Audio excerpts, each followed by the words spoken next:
الحمد لله وحده والصلاة والسلام على من لا نبي بعده وعلى آله وأصحابه ومن والاه وبعد أحبابي في الله نواصل في قراءتنا لهذه المنظومة على ناظمها رحمة الله الواسعة.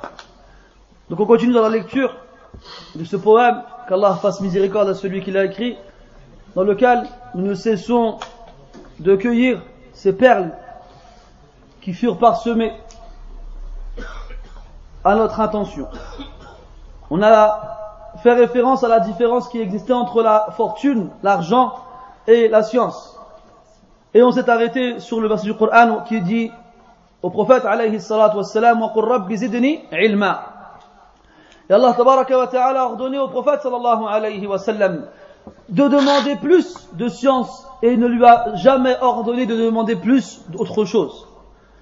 Ensuite, le mu'allif rahimahullah, dans les vers qui suivent, montre la différence qu'il y a entre les riches et les savants.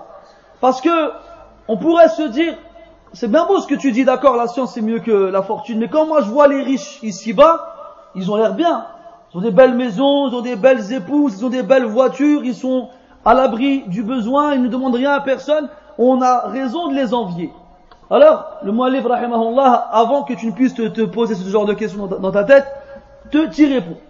En disant rahimahullah, la irrafa'a al-ghaniyyu liwa'a malin, la anta liwa'a ilmika qad rafa'ta. Il dit, si le riche a brandi l'étendard de sa fortune, yani il a exposé à tout le monde en montrant ce qu'il possède, eh bien toi, ce sera l'étendard de la science que tu auras élevé devant les autres.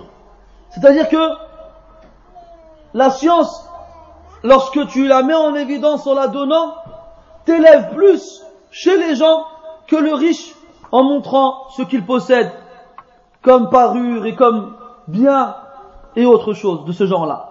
قال رحمه الله لئن جلس الغني على الحشايا لأنت على الكواكب قد جلست.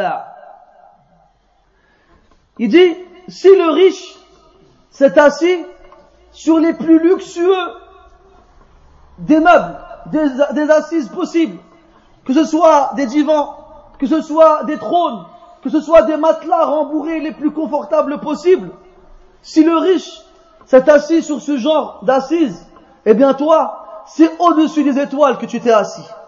Eh bien toi, c'est au-dessus des étoiles que tu t'es assis. Et là, ça indique encore à quel point le savant, il est élevé par rapport aux riches. قال رحمه الله وإن ركب الجياد مسومات لأنت مناهج التقوى ركبتا.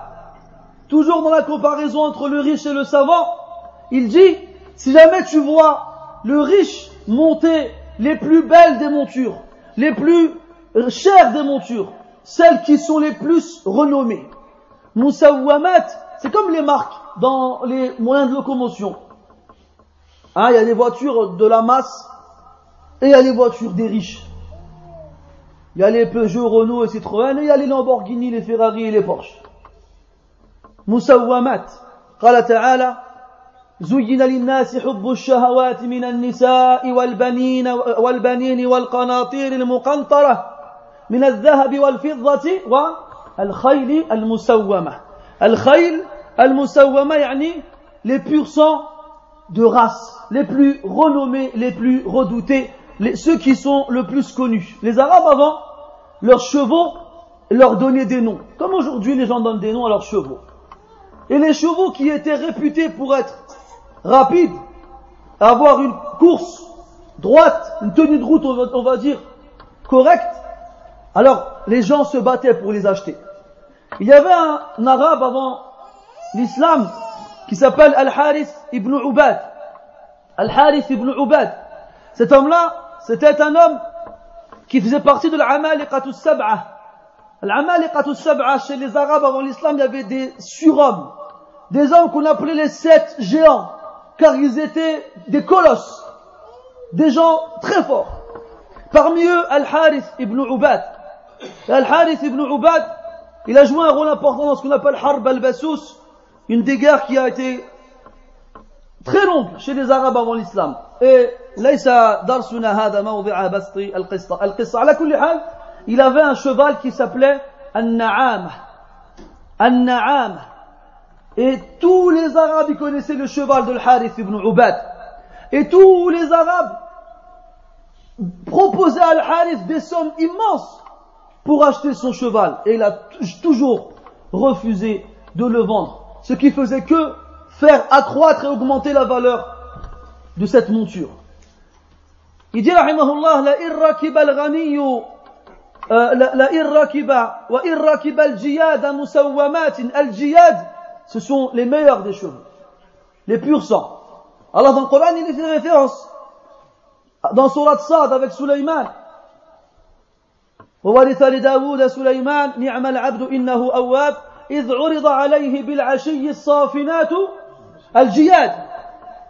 الصافنات قال القرطبي رحمه الله, c'est le cheval.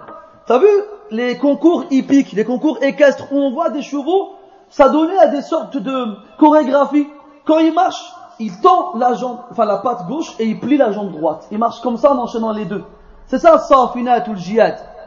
C'est des chevaux qui, en plus d'être des pur sang de la meilleure race et de la meilleure qualité, ils sont éduqués à un point où ils savent marcher en rythme. Ala kulli hal, ça c'était les chevaux de Sulaiman alayhi salam.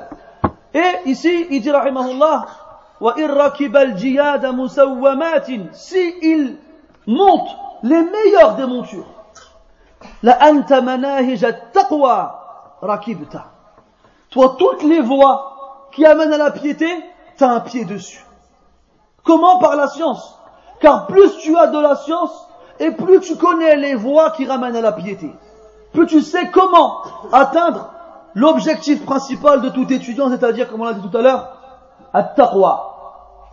At-taqwa, comme on l'a dit tout à l'heure. ثم قال رحمه الله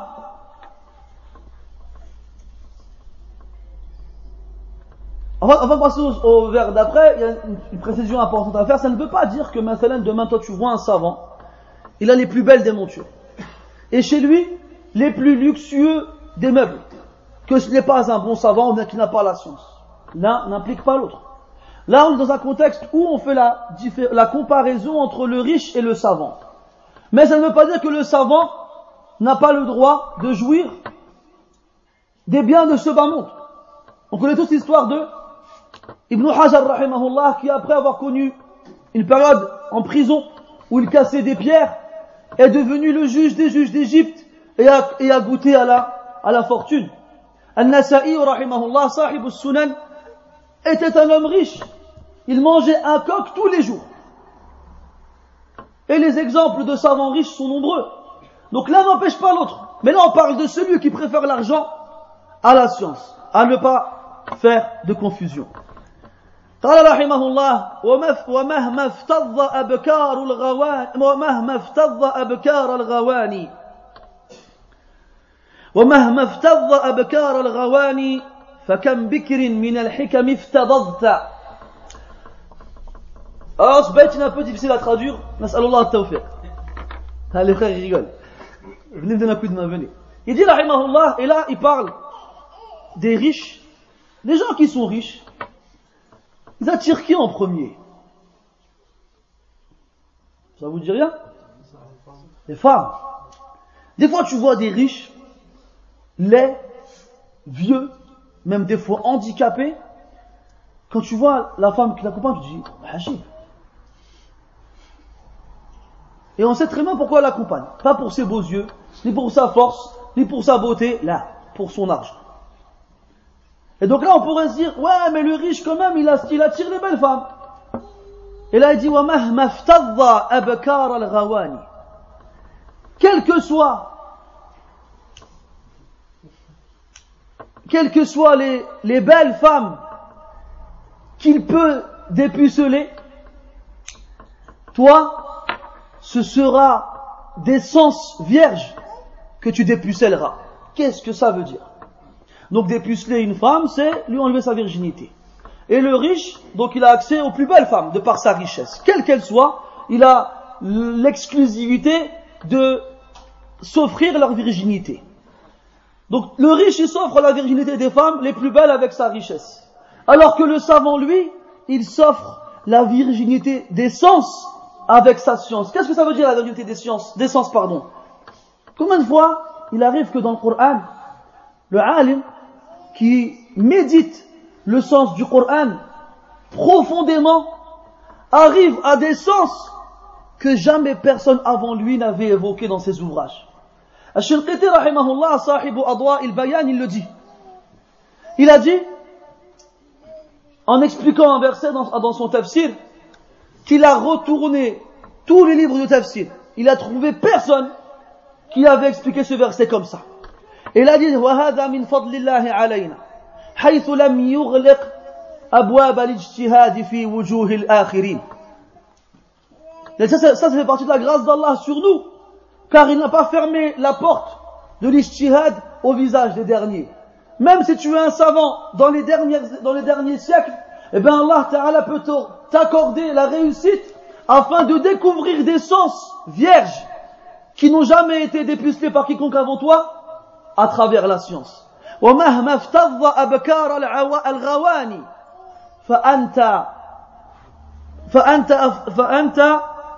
فَكَمْ بِكْرٍ مِنَ الْحِكَمِ افْتَضَضْتَ. Combien toi, des sagesses vierges, tu as dépucelé? Combien?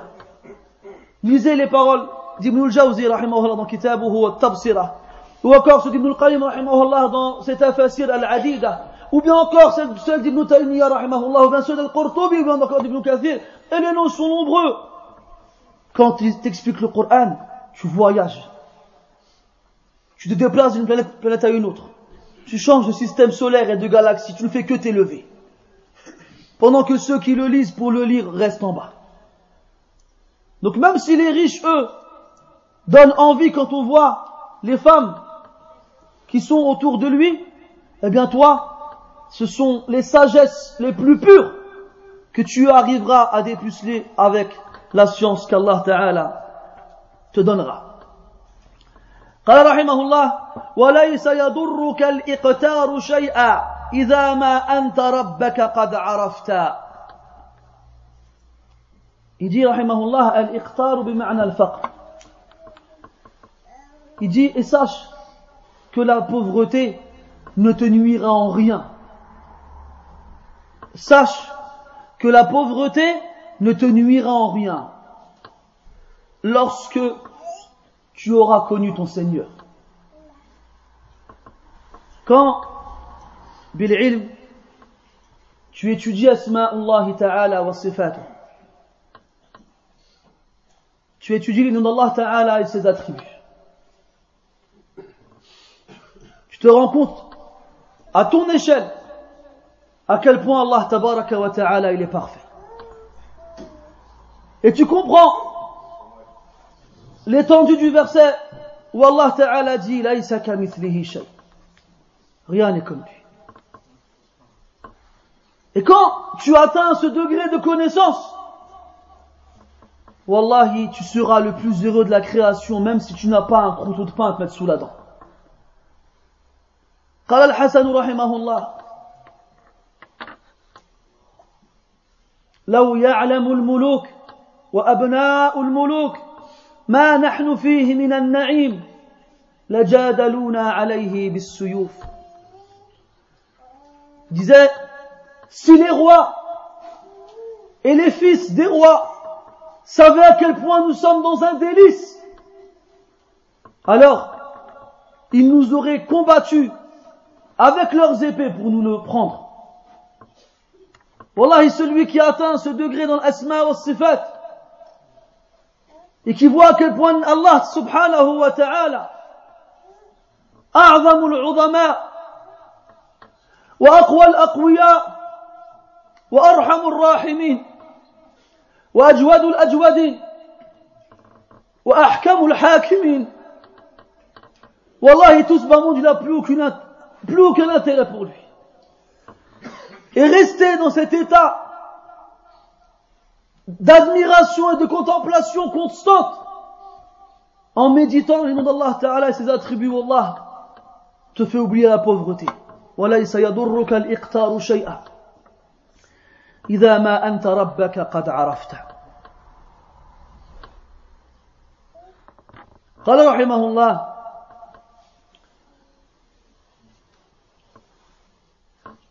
فماذا عنده لك من جميل إذا بفناء طاعته أنختا. فماذا عنده لك من جميل إذا بفناء طاعته أنختا. هنا ماذا بمعنى كم. فكم عنده لك من جميل, c'est-à-dire combien de belles choses t'attendent auprès de lui. Auprès de qui? Auprès d'Allah subhanahu wa ta'ala. Lorsque tu as attaché ta monture dans la cour de son obéissance. Lorsque tu as attaché ta monture, tu t'es arrêté dans la cour de son obéissance. Si tu t'arrêtes ici-bas dans l'obéissance d'Allah subhanahu wa ta'ala, sache que t'attends auprès de lui des récompenses merveilleuses et incomparables. قال تعالى في الحديث القدسي الصحيح: أعددت لعبادي الصالحين في الجنة ما لا عين رأت ولا أذن سمعت ولا خطر على قلب بشر. Il a dit, Allah Azza wa Jalla dans le hadith al-Qudusi: j'ai préparé pour mes serviteurs vertueux au paradis ce qu'aucun œil n'a pu voir, aucune oreille n'a pu entendre et aucun cœur n'a pu concevoir. Donc combien, tu peux pas imaginer qu'est-ce qui t'attend devant Allah subhanahu wa ta'ala lorsque tu as passé ta vie à lui obéir. Inna Allah la yudhi'u ajra man ahsana amala. Allah ne gâche pas la récompense de celui qui a agi de la meilleure façon. قال رحمه الله: فقابل بالقبول لنصح قولي فإن أعرضت عنه فقد خسرت وإن راعيته قولا وفعلا وتاجرت الإله به ربحت. Après t'avoir expliqué la valeur de la science, après t'avoir fait comprendre qu'il n'y avait aucun moyen de mettre sur le même piédestal le savant et le riche, alors accepte mon conseil. Accepte ce conseil que je te donne, qui consiste à étudier et à mettre en pratique cette science et à la partager avec les autres. Accepte ce conseil que je te donne. Si jamais tu t'en détournes, alors certes, tu auras perdu. Si jamais tu t'en détournes, alors certes, tu auras perdu. Donc là, c'est un conseil pour ceux à qui on donne des conseils. Si tu vois que le contenu du conseil qui t'est offert, qui t'est donné, vaut la peine d'être respecté et suivi, alors suis-le. Et accepte-le. Et ne le délaisse pas et ne t'en détourne pas, car c'est un bien pour toi. Et il dit: وَإِنْ رَاعَيْتَهُ قَوْلًا وَفِعْلًا وَتَاجَرْتَ الْإِلَهَ بِهِ رَبِحْتَ. Et si tu lui donnes de l'importance verbalement et physiquement à travers tes gestes, ce n'est pas seulement une parole que tu répéteras. On m'a fait un conseil, je te le donne moi aussi, seulement tu le transmets verbalement. Non. Qawlan wa fi'lan, en le mettant en pratique à travers tes actes, avec tes membres. Si jamais tu commerces avec Allah Ta'ala par le biais de cette science-là, wallahi, tu gagneras. Parce que Allah Ta'ala, il commerce avec nous. Il dit dans le Coran: Ya ayyuhalladhina amanu hal adullukum ala tijaratin tunjikum min adhabin alim. Ô vous qui avez cru, voulez-vous que je vous indique une négoce, un commerce qui vous préservera d'un châtiment douloureux? تؤمنون بالله واليوم الآخر أو برسوله ورسوله تؤمنون بالله ورسوله وتجاهدون في سبيل الله بأموالكم وأنفسكم. Que vous croyez en Allah et en son messager, et que vous luttiez dans le sentier d'Allah avec vos biens et vos personnes. Et wallahi, comme il dit Ibn Qayyim rahimahullah, l'encre de la plume du savant a plus de valeur auprès d'Allah que le sang du martyr. Et Allah, il a ordonné le djihad avant que le djihad ne soit légiféré. Il a dit فَلَا تُطِعِ الْكَافِرِينَ وَجَاهِدْهُمْ بِهِ جِهَادًا كَبِيرًا. N'obéis pas aux mécréants et lutte contre eux fermement. Et ce verset a été révélé à la Mecque. Et on sait très bien qu'à la Mecque, il n'y avait pas de guerre entre les musulmans et les mécréants. Donc ici, la lutte qui est voulue, c'est la lutte par l'argumentation. La lutte par le débat avec la science et les arguments. Allah dit dans le Coran, Ya ayyuhal nabiyyu jahidil kuffara wal munafiqin waghlud alayhim. Ô prophète, lutte contre les mécréants et les hypocrites. Est-ce qu'on a vu le prophète sallallahu alayhi wa sallam après cela prendre les armes et combattre les hypocrites alors qu'il savait très bien qui était-il? Là. Comment est-ce qu'il les a combattus? Bil hujaj wal barahini wal adilla al qati'ah al sati'ah.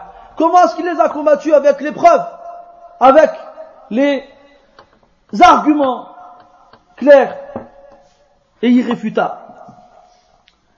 Donc si jamais tu commerces avec Allah subhanahu wa ta'ala, wallahi tu vas gagner. Si tu ne prends pas ces conseils en compte, tu vas perdre. Et si par contre tu le prends en compte, verbalement et physiquement, et que tu commerces avec Allah, avec ce conseil-là, avec la science et sa mise en pratique et son enseignement, par Allah, tu gagneras auprès de lui. Allah dit dans le Coran, إن الذين يتلون كتاب الله وأقاموا الصلاة وأنفقوا مما رزقناهم سرا وعلانية ما آخرها يرجون تجارة لن تبور. Ceux qui lisent le livre d'Allah, accomplissent la prière et s'acquittent de leur aumône et dépensent ce qu'on leur a donné secrètement et publiquement, ils espèrent un commerce qui ne fera jamais faillite. Ils espèrent des bénéfices qui ne s'arrêteront jamais. والآيات والأحاديث في هذا المعنى أكثر من أن تذكر وأشهر أو أكثر من أن تحصى وأشهر من أن تذكر. ثم قال رحمه الله فليست هذه الدنيا بشيء تسوءك حقبة وتسر وقتا. Et là, on repasse à la valeur de ce bas monde. Après que tu aies compris réellement à quel point la richesse à côté de la science ne valait rien, le mu'allif, rahimahullah, te rappelle à nouveau à quel point ce bas monde, rien ne vaut. Il dit, rahimahullah, فَلَيْسَتْ هَذِهِ الدُّنْيَا بِشَيْءٍ. Ce bas monde, ad-dunya, et regarde, subhanallah, le mot dunya en arabe, c'est ismu تفضيل مؤنث على وزن فعلى من الدنو قال تعالى إذ أنتم بالعدوة الدنيا وهم بالعدوة القصوى. الدنيا, lorsque vous étiez au plus bas. Et ad-dunya, ça vient du mot dunu qui veut dire être en bas. Et ad-dunya, c'est le plus bas. C'est-à-dire que tout le monde s'est mis d'accord pour appeler ce monde dans lequel nous vivons comme étant bas. Même en français, on dit quoi? Ce bas monde. Ce bas monde. Ou bien on dit ici bas. Ce bas monde. Même en français, c'est exprimé ainsi. Comme quoi les gens se sont mis d'accord pour savoir, pour plutôt exprimer dans leur langue respective à quel point ce monde-là ne vaut rien. فليست هذه الدنيا بشيء. Elle est rien. قال صلى الله عليه وسلم لو كانت الدنيا تزن عند الله جناح بعوضة ما سقى منها الكافر شربة ماء. Si ce bas monde valait auprès d'Allah une aile de moustique, il n'aurait pas donné une gorgée d'eau au kafir. Il n'aurait pas donné aux mécréants une gorgée d'eau. Et regarde-toi comment Allah il donne ce bas monde aux kuffars. Regarde comment ils sont ici-bas et comment ils en profitent et comment ils s'y accrochent et s'y attachent à un point où ils oublient qu'un jour ils devront la quitter. Sha'u am abaou, qu'ils le veuillent ou non. Comment Allah il leur donne. وفي الخبر إن الله يعطي الدنيا لمن يحب ومن لا يحب ويعطي الدين ولا يعطي الدين إلا لمن يحب. Allah il donne ce bas monde à celui qu'il aime et à celui qui déteste, alors qu'il ne donne la religion qu'à celui qu'il aime. Alors qu'il ne donne la religion qu'à celui qu'il aime. Et ce bas monde, comment tu peux t'y accrocher alors qu'un jour elle t'attriste et un jour elle te rend heureux. Et la vie elle est comme ça. وَيَوْمٌ لَنَا وَيَوْمٌ عَلَيْنَا وَيَوْمٌ نُصَرْ وَيَوْمٌ نُسَاء يَرْحَمُكَ اللَّهُ. Et il y a un jour pour nous et un jour contre nous. Un jour on est heureux et un jour on est triste. قال أبو البقاء يرثي الأندلس بعد سقوطها لكل شيء إذا ما تم نقصان فلا يغر بطيب العيش إنسان هي الأمور كما شاهدتها دول من سره زمن سأته أزمان.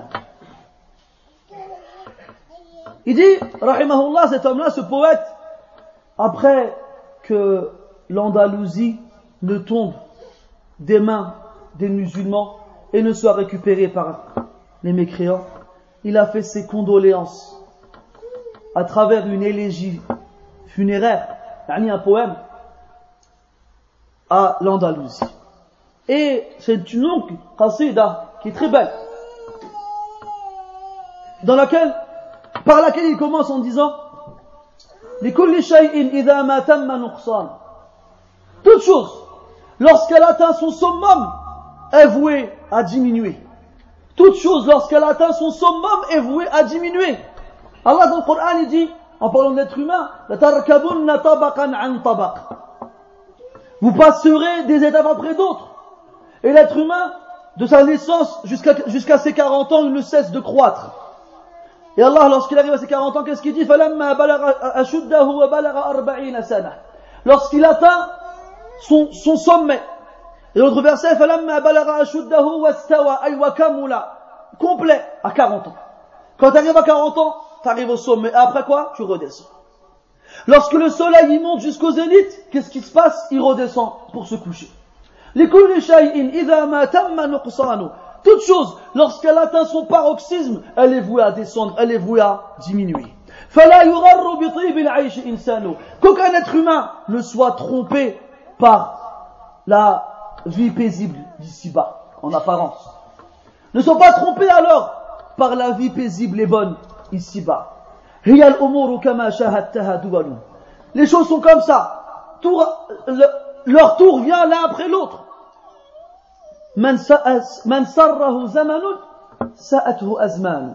Celui qui sera réjoui par un événement, par un temps, sera forcément attristé par un autre. As-tu déjà connu quelqu'un qui est heureux toute sa vie, tout le temps? As-tu déjà connu quelqu'un qui est triste toute sa vie, tout le temps? Là. Un jour il est heureux, un jour il est triste. Un jour, il a une naissance qui remplit son cœur de joie. Un jour, autour de lui, quelqu'un meurt qui remplit son cœur de tristesse. Donc si ce bas monde il est comme ça, il ne t'offre pas la félicité éternelle, ne te préserve pas de la tristesse, pourquoi tu t'y accroches? Pourquoi tu ne veux pas le lâcher? Pourquoi tu ne veux pas lui préférer un monde dans lequel tu ne connaîtras pas la tristesse et où tu seras heureux éternellement? قال رحمه الله وغايتها إذا فكرت فيها كفيئك أو كحلمك إذا حلمت أو حلمت وغايتها إذا فكرت فيها كفيئك أو كحلمك إذا حلمت. غاية هذه الدنيا يعني la finalité de ce bas monde c'est quoi? Mais cette finalité n'apparaît qu'à celui qui est observateur. Qui est observateur. وغايتها, la finalité de ce bas monde, إذا فكرت فيها, lorsque tu réfléchis bien.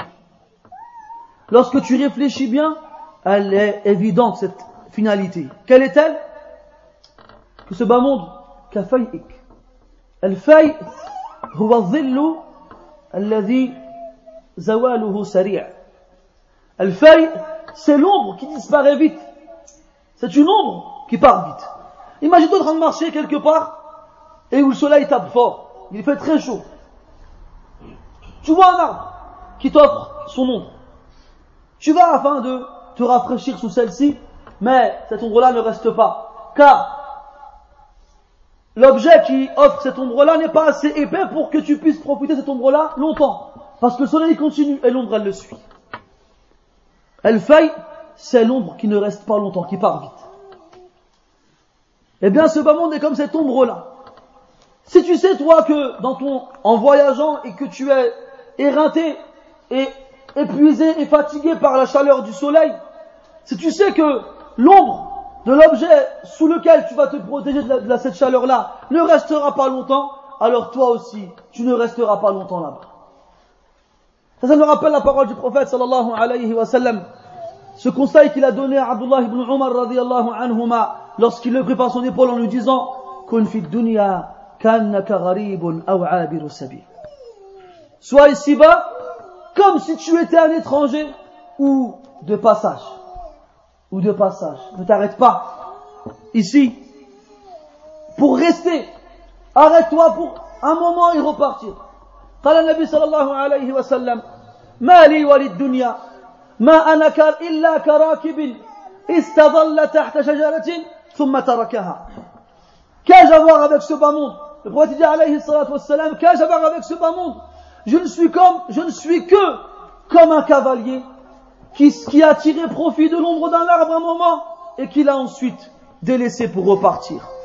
Aou abiri sabil, ou comme quelqu'un de passage.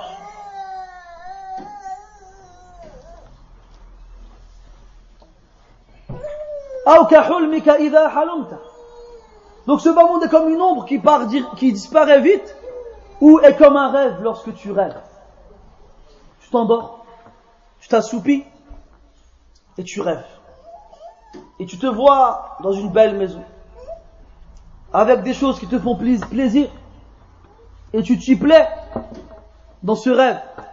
Mais le réveil vient mettre fin à ce rêve et te rappelle que ce n'était qu'un rêve. Et après, la mère réalité reprend sa place. Eh bien, ce bas monde, c'est comme un rêve. Tout comme le rêve, il ne dure pas longtemps. Combien de fois on s'est réveillé, on s'est dit non, j'en voulais encore. Mais c'est trop tard. Quand ton âme revient prendre sa place et que tu ouvres les yeux, même si tu te rendors, le rêve ne sera plus le même. Tu ne peux pas faire pause comme un télécommande. Là, c'est fini. Ben, ce bas monde, c'est pareil. En apparence, c'est bien. En apparence, on s'y plaît. Mais c'est aussi éphémère qu'un rêve duquel on n'aimerait jamais sortir. Après, il dit, rahimahullah, سجنت بها وأنت لها محب فكيف تحب ما فيه سجنت سبحان الله سجنت بها وأنت لها محب. On t'y a emprisonné et toi tu l'aimes. Comment peux-tu aimer la prison dans laquelle tu es enfermé? Si on prend quelqu'un et on le jette dans un cachot, un espace restreint dans lequel il est enfermé et il ne peut pas sortir, est-ce qu'il aimera cette prison? Abadan. Il ne fera que penser à l'extérieur où il retrouvera sa liberté. Personne parmi les prisonniers n'aime les prisons dans lesquelles ils sont emprisonnés. Eh bien, ce bas monde, mes frères, pour le croyant, c'est une prison. قال النبي صلى الله عليه وسلم الدنيا سجن المؤمن وجنة الكافر. الدنيا, ce bas monde, c'est la prison du croyant et c'est le paradis du mécréant.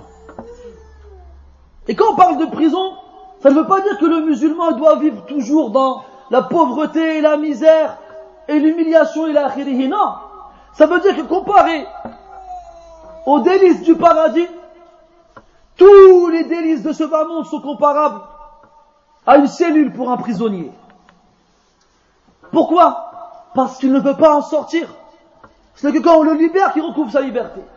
Toi, tu es là, à attendre qu'Allah y reprenne ton âme, pour pouvoir le rejoindre et jouir de la récompense qu'il t'a promis. Donc nous, on est bloqués ici, à attendre de mourir pour enfin rejoindre Allah subhanahu wa ta'ala et la récompense qu'il nous a promis. Ça ne veut pas dire que tu dois vivre dans la pauvreté et la misère et te priver, ila akhirih, la. D'ailleurs, yazkurun an Ibn Hajar rahimahullah, lorsqu'il est devenu riche et le juge des juges en Égypte, il avait une calèche luxueuse et belle. Tirait cette calèche de magnifiques chevaux. Et tous les matins, Ibn Hajar rahimahullah sortait de son palais pour se rendre au tribunal où il était juge et exerçait sa fonction. Et sur le chemin, il passait près d'un juif, zayyat, yani quelqu'un qui fait de l'huile. Et à savoir que les gens qui font de l'huile, ce ne sont que les gens pauvres qui ne peuvent rien faire d'autre pour gagner de l'argent. Alors ils vont cueillir des olives ou bien tous ceux avec quoi on fait de l'huile et ils vont devoir les presser pour en faire de l'huile et les vendre. Et comme il était très pauvre, ses vêtements étaient très sales et les traces de la pauvreté étaient visibles sur son visage. Et tous les matins, il voyait Ibn Hajar passer dans sa calèche luxueuse. Un matin, il s'arrête, il se met devant la calèche, il dit: arrête-toi, j'ai une question à te poser. Ibn Hajar rahimahullah, il lui dit: quelle est ta question? Le juif, il lui dit: balagani an rasulikum annahu qal ad-dunya sijnul mu'min wa jannatul kafir. فها أنا في أعينكم كافر وها أنتم مؤمنون فانظر فيما أنت فيه وانظر فيما أنا فيه أينا في جنة وأينا في سجن. Il lui dit: il m'est parvenu que votre prophète dit, ce bas monde est le prison du croyant et la prison du croyant et le paradis du mécréant. Et je suis à vos yeux un mécréant et vous êtes des croyants. Regarde dans quel luxe tu vis et regarde dans quelle pauvreté je vis. Yarhamukallah. Qui de nous deux est en prison et est au paradis? Alors les gens qui sont là, qui entendent cette question, se disent quoi? Alors là, si Ibn Hajar répond à celle-là, il est vraiment très fort. Alors ils se sont tous accrochés à ses lèvres à attendre la réponse. Et Ibn Hajar rahimahullah, il lui répond: Ana بالنسبة لما سأقول إليه في نعيم الجنة كأني في سجن في هذه الدنيا مهما بلغت من الغنى والثرى أو مهما بلغت من الغنى. أما أنت بالنسبة لما ستقول إليه في عذاب جهنم كأنك في جنة وإن كنت أفقر الفقراء. Il a dit: moi, par rapport à où je vais aller, Inch'Allah, au paradis, et à ces délices, c'est ce qu'Allah m'a promis, c'est comme si j'étais en prison ici-bas, même si j'ai les plus grandes richesses avec moi. Alors que toi, ce vers quoi tu te diriges, le châtiment d'Allah Ta'ala en enfer, par rapport à l'état dans lequel tu te trouves aujourd'hui, Wallahi, c'est comme si tu étais dans un paradis ici-bas. Même si tu es le plus pauvre des pauvres. فَبُهِتَ الَّذِي كَفَرَ. Alors le juif n'a plus su quoi répondre, si ce n'est أن يقول أشهد أن لا إله إلا الله وأشهد أن محمد رسول الله. Il ashhad. Il a reconnu la force, la vérité résidente dans la parole du prophète sallallahu alayhi wa sallam.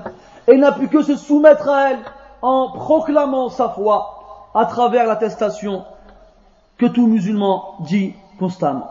Sujinta biha wa anta laha muhibbun fa kayfa tuhibbu ma fihi sujinta. Comment tu peux aimer cette cellule dans laquelle tu es emprisonné? Comment tu peux aimer ce bas monde?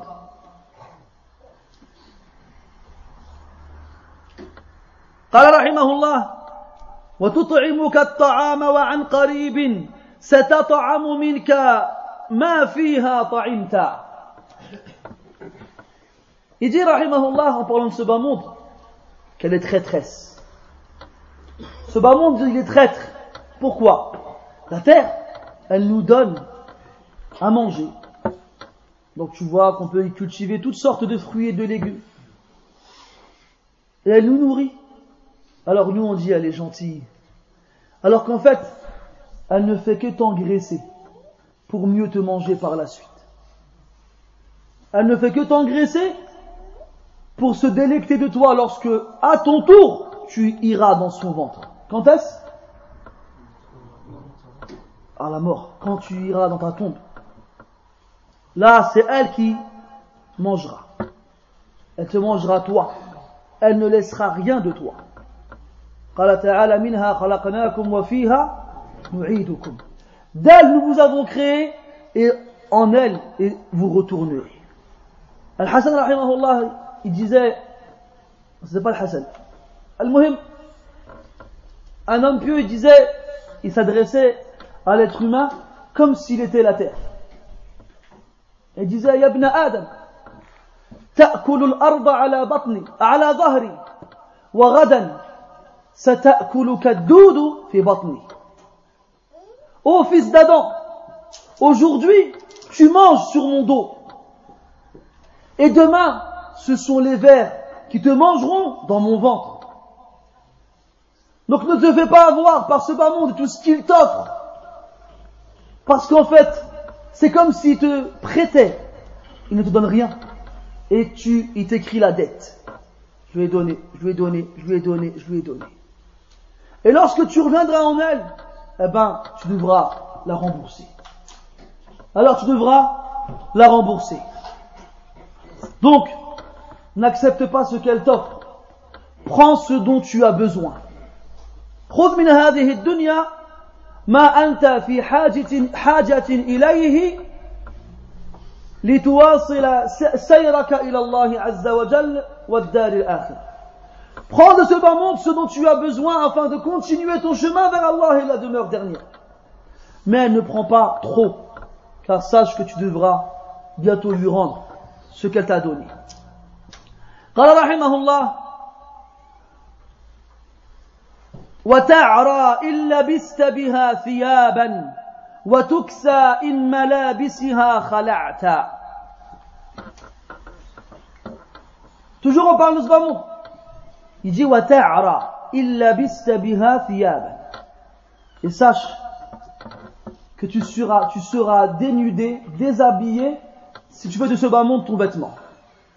Si tu fais de ce bas monde ton vêtement ici-bas, alors sache que bientôt tu seras nu. On ne laissera rien sur toi. Et ce vêtement-là qui est cité, c'est le vêtement qui s'oppose au vêtement de la piété. Donc si tu préfères ce bas monde comme vêtement à celui de la piété, sache qu'il ne te couvrira pas le jour où tu en auras le plus besoin. Alors que si tu te déshabilles de ces vêtements, le vêtement de ce bas monde, tu le délaisses et le rejettes, alors sache qu'Allah t'habillera. Il te fera revêtir le meilleur des vêtements, et la plus belle des parures, et la plus luxueuse des tuniques, c'est-à-dire le vêtement de la piété. Wa libasu taqwa dhalika khayr. Donc ne préfère pas le vêtement de ce bas monde au vêtement de la piété. Qala rahimahullah wa tashhadu kulla yawmin dafna khillin كأنك لا تراد لما شهدت. Il dit, tous les jours, tu assistes à l'enterrement d'un ami qui t'est proche. Et c'est comme si tu n'étais pas concerné par ce à quoi tu assistes. Et là, il n'a pas dit, tashhadu dafna shakhsin. Il n'a pas dit, tu assistes à l'enterrement de quiconque, quelqu'un que tu connais pas, n'importe qui. Non. Il a dit, dafna khillin. الخل هو أشد الناس أو أشد الناس محبة إليك. C'est la personne que tu aimes le plus. Al-Khalil. Al-Khalil. C'est la personne que tu aimes le plus. Eh bien, jour après jour, Parce que tous les jours tu perds des gens autour de toi. Tu enterres, ou même tu assistes à l'enterrement de gens que tu aimes. Et pourtant, tu continues de vivre après ces enterrements-là comme si toi, tu n'étais pas concerné par cela. Comme si toi, tu n'allais pas être enterré demain. Comme si toi, tu n'allais pas mourir demain. Alors qu'Allah Ta'ala dit « Kullu nafsin dha'iqatul maut » Toute âme goûtera à la mort. Et si Allah Ta'ala avait choisi de donner l'immortalité à quelqu'un, il l'aurait donné à ses prophètes et messagers, ceux qu'il aime plus que les autres. قال سبحانه وما محمد إلا رسول قد خلت من قبله الرسل أفإن مات أو قتل انقلبتم على أعقابكم. Muhammad n'est qu'un messager qui fut précédé par des messagers avant lui. Est-ce que s'il meurt ou est tué, vous retournerez sur vos pas? وقال سبحانه إنك ميت وإنهم ميتون. Tu vas mourir et aussi vont mourir. وقال عز وجل كل نفس ذائقة الموت. Tout âme goûtera à la mort. وقال سبحانه أينما تكونوا يدرككم الموت ولو كنتم في بروج مشيدة. Où que vous soyez, la mort vous atteindra. Même si vous vous êtes parqué et enfermé dans des tours renforcées. Comment est-ce que tu peux assister à l'enterrement des gens que tu aimes le plus et ne pas te dire, toi, moi aussi je vais mourir, moi aussi on m'enterrera? Qui parmi nous ici n'a pas perdu un parent proche? Son père, sa mère, un de ses frères ou une de ses sœurs, peut-être même ses enfants ou sa femme, ou peut-être ses grands-parents, ou bien ses oncles ou une de ses tantes. Al-Muhim. Tous on a assisté à l'enterrement de quelqu'un qui nous était proche. Tous. Et tous on a eu le cœur déchiré par la tristesse et l'amertume. Triste parce qu'il nous a quittés, sans penser que nous aussi on quittera les autres, obligatoirement. Sans penser que nous aussi on quittera les autres, obligatoirement. قال رحمه الله ولم تخلق لتعمرها ولكن لتعبرها فجد لما خلقت. Il dit rahimahullah, et là tu vois sa maîtrise de la langue arabe. Comment il arrive à dire des vérités immenses avec des mots simples et de façon avec une harmonie dans la composition du vers. Il dit وَلَمْ تُخْلَقْ لِتَعْمُرَهَا. On ne t'a pas créé pour que tu la peuples, ce bas monde. Ce n'est pas le but.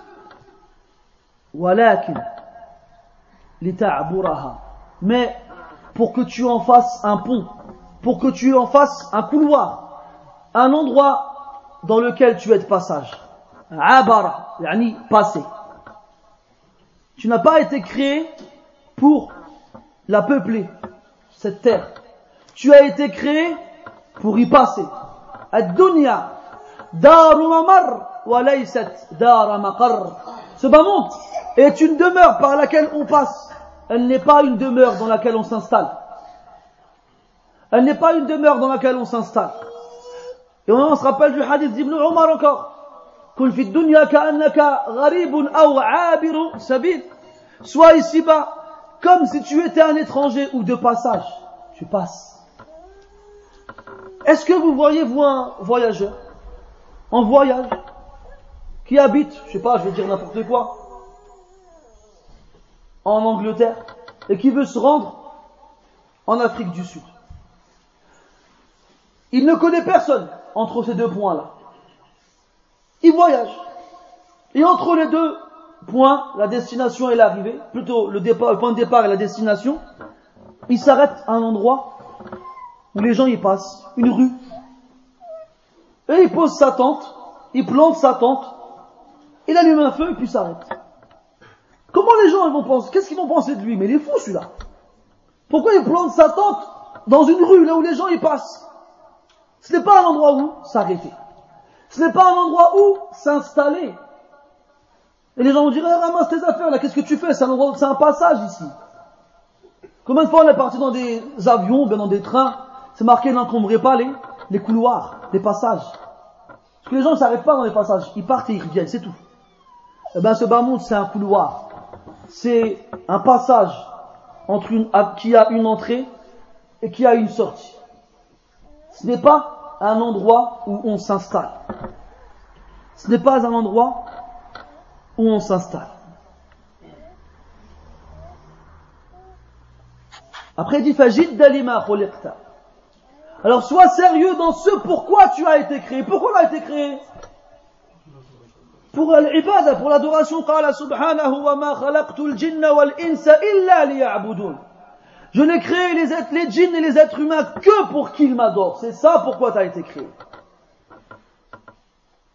Et les gens, ils délaissent ce pourquoi ils ont été créés pour ce bas monde, qui ne vaut rien auprès d'Allah Jalla Jalaluh. Et sache que si être l'esclave d'Allah ne te plaît pas, alors tu seras forcément l'esclave d'un autre. Cette asservitude, elle est ancrée en toi, que tu le veuilles ou non. Alors, sois le serviteur et l'esclave du parfait par excellence, du créateur et du roi, celui qui t'offre en échange de celle-ci la meilleure et la plus grande des récompenses. Car sache que si tu préfères être l'esclave d'autre qu'Allah, tu ne gagneras rien à être l'esclave d'autre qu'Allah, et au contraire tu ne feras que perdre, et jamais tu ne pourras avoir une autre chance de gagner autre chose. قال ابن القيم رحمه الله هربوا من الرق الذي خلقوا له وبلوا برق الهوى والشيطان. هربوا من الرق الذي خلقوا له. Ils fuyèrent la servitude pour laquelle ils furent créés. وبلوا, et ils furent éprouvés par la servitude de l'hawa, de la passion et de shaitan. قال تعالى أفرأيت من اتخذ إلهه هواه. As-tu vu celui qui fait de ses passions son Seigneur? يعبده من دون الله. إذا أمره امتثل أمره وإذا نهاه اجتنب نهيه. Lorsque son hawa lui ordonne une chose, il lui obéit. Lorsqu'il lui interdit une chose, il s'en éloigne. On se rappelle du hadith de Tamim radiyallahu anhu qui était chrétien avant sa conversion à l'islam. Lorsqu'Allah dans le Coran il révèle dans Surat At-Tawbah, il dit en parlant des juifs et des chrétiens, ittakhadhu ahbarahum wa ruhbanahum arbaba min dunillah. Ils prirent leurs prêtres et leurs rabbins comme divinité en dehors d'Allah. Tamim radiyallahu anhu il dit ya Rasulallah ma kunna na'buduhum. On n'adorait pas nos prêtres et nos rabbins, non. Alors le prophète dit alayhi wassalam, alam yakunu ya'murunakum bil ma'ruf alam yakunu yuhilluna lakum ma harrama Allah fatuti'unahum. Qala bala. Alam yakunu ينهونكم عن أو يحرمون عليكم ما أحل الله لكم فتطيعونهم. قال بلى. فقال عليه الصلاة والسلام فتلك عبادتكم إياهم. Quand Tamim il a dit radiyallahu anhu, ya Rasulallah, nous n'adorions pas nos prêtres et nos rabbins. Alors le prophète lui répond alayhi salatu wassalam, ah bon, est-ce que lorsqu'il vous interdisait une chose qu'Allah vous avait permise, vous ne leur obéissiez pas? Tamim me disait si. Après il dit, est-ce que lorsqu'il vous ordonnait une chose qu'Allah vous a interdite, vous ne leur obéissiez pas? Tamim me dit si. Alors le prophète dit alayhi salatu wassalam, eh bien voici votre adoration envers eux. Donc lorsque tu obéis à autre qu'Allah dans la désobéissance d'Allah, c'est comme si tu avais adoré autre qu'Allah. Lorsque tu t'éloignes de ce que autre qu'Allah a interdit alors qu'Allah te l'a toléré et permis et autorisé, alors c'est comme si tu avais adoré autre qu'Allah. C'est à quelle heure l'Isha? Khalas? طيب. Naam. Donc, j'ai pas fini. Je suis arrivé à la moitié تقريبا.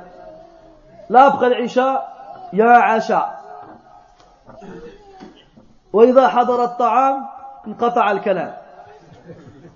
Et lorsque la nourriture elle est préparée, elle est posée, pardon, alors on arrête de parler. Donc ce qu'on peut vous proposer, avec l'accord bien entendu des responsables, c'est qu'après le repas, pour ceux qui veulent rester, sans vouloir vous occasionner une quelconque gêne, parce que je sais qu'on est dimanche soir, demain c'est lundi matin, que vous êtes sûrement occupés par le travail, on continue. Donc ceux qui sont pas occupés, qui seraient intéressés par une continuité après le repas, on continue Inch'Allah. Et si vraiment c'est pas possible, je m'excuse une fois de plus. Chaque fois que je viens ici, je dois m'excuser. Mais c'est pas grave, alhamdoulilah, on n'a pas de mal pour ça. Je m'excuse d'avoir trop pris de votre temps et d'avoir trop conservé la parole. Et j'espère qu'on aura l'occasion, bidnillah, si on ne peut pas finir aujourd'hui, de se retrouver pour le finir ensemble, parce que, wallahi, je répète et j'insiste, c'est un poème qui vaut le coup d'être étudié, d'être appris et d'être enseigné. Qu'on l'apprenne, qu'on le garde pour nous. Et wallahi, tellement il est simple à comprendre, rien ne t'empêchera par la suite, lorsque tu es avec tes frères, avec ta famille, avec des gens, et que tu vois que la parole, le sujet du discours, il n'est pas intéressant, je veux dire de la discussion, alors tu dis, 2 secondes, écoutez.